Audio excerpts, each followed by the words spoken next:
Hello बच्चों, चलिए इस प्रश्न को देखते हैं। एक गोलीय संधारित्र के भीतरी गोले की त्रिज्या 12 सेंटीमीटर तथा बाहरी गोले की त्रिज्या 13 सेंटीमीटर है।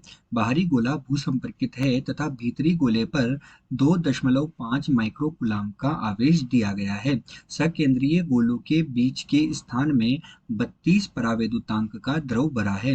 भीतरी गोले का विभव ज्ञात कीजिए या भीतरी गोले का विभव क्या है। तो चलिए बच्चों, सर्वप्रथम हम इस प्रश्न की मुख्य अवधारणा पर चर्चा करते हैं। और उसके लिए हम यहाँ पर क्या लिखने जा रहे हैं बच्चों? उसके लिए हम यहाँ पर लिखने जा रहे हैं मुख्य अवधारणा। क्या लिख रहे हैं बच्चों?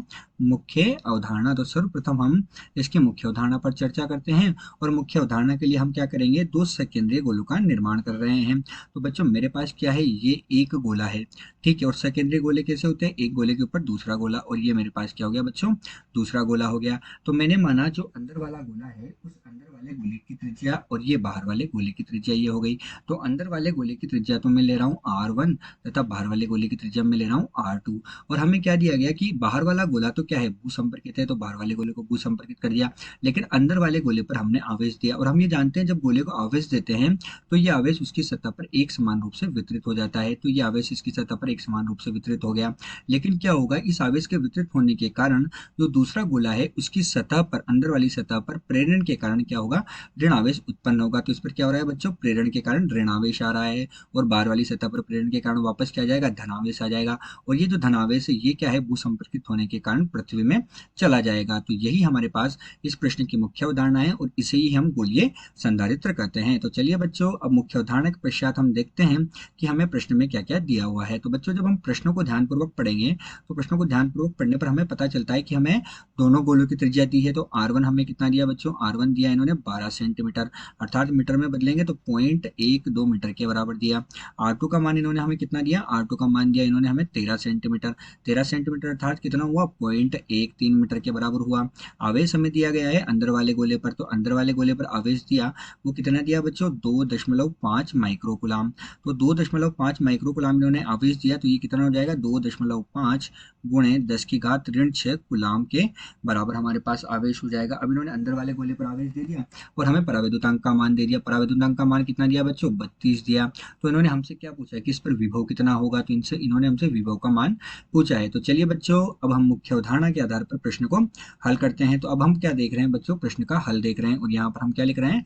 हल। और हल में हम जानते हैं कि हमारे पास जो विभव होता है, विभव का मान किस तरह से देते हैं अपन? विभव होता है Q बटे C के अनुपात के रूप में, जहाँ Q हमारे पास क्या होता है?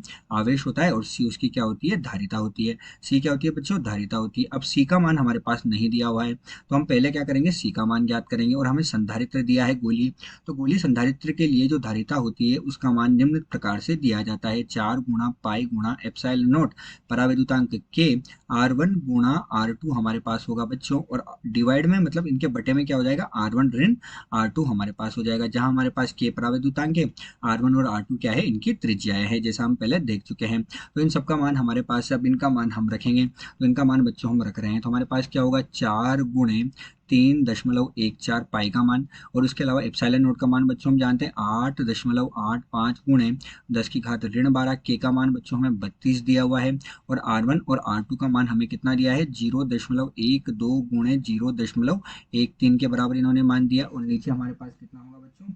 0.13 ऋण 0.12 हमारे पास हो जाएगी बाहरी गोले की त्रिज्या ऋण भीतरी गोले की त्रिज्या। तो हमारे पास जो धारिता का मान है वो धारिता का मान हमें प्राप्त होगा 5.5 गुणे कितना होगा बच्चों?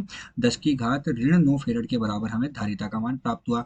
अब धारिता का मान जब हमें प्राप्त हो गया तो विभव का मान हम आसानी से निकाल सकते हैं। विभव का मान क्या होगा बच्चों? Q बटे C होगा। Q हमें प्रश्न में दिया है 2.5 गुणे 10 की घात ऋण 6 हमें दिया है आवेश का मान, और ये हमारे पास कितना आया? 5.5 गुणे 10 की घात ऋण 9 के बराबर आया। अतः हमारे पास जो विभव होगा उस विभव का मान हमें कितना प्राप्त होगा? 4.5 गुणे 10 की घात धन 2 वोल्ट के बराबर हमें विभव का मान प्राप्त होगा। अतः दिए गए जो प्रश्न है, इस दिए गए प्रश्न में जो संधारित्र है, गोली संधारित्र, उस पर हमें जो विभव का मान है वो 4.5 गुणे 10 की घात 2 वोल्ट के बराबर प्राप्त हुआ।